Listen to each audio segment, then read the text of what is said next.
So here we have the dish drying rack by Trusthere. We're going to open this one up. This one comes in a 1-tier black, a 1-tier gray, a 2-tier black, and a 2-tier gray. This one I've got here is the 1-tier black. Let's open it up and see what we have. Alright, here's our instruction manual.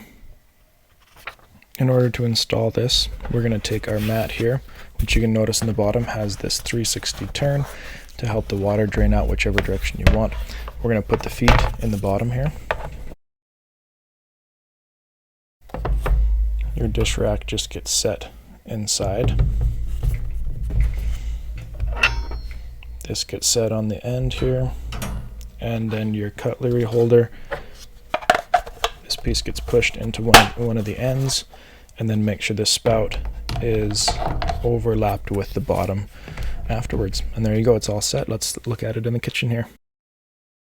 So in placing it beside the sink, make sure you set it nice and close so that little spout underneath where the water is going to drain overlaps with the sink. Otherwise you're going to have stuff all over your counter.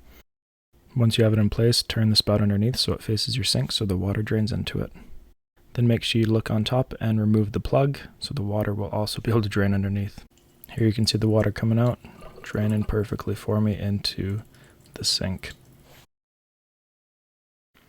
And there you have it. If you're looking for a solid dish drying rack, this one's it. It's a nice solid metal build, rubber stops on the bottom so it's not going anywhere, utensil holder, cup holder, and I really like the drainage feature on it as well. So thanks for joining me here. We'll see you next time on Brian Sloan Artist.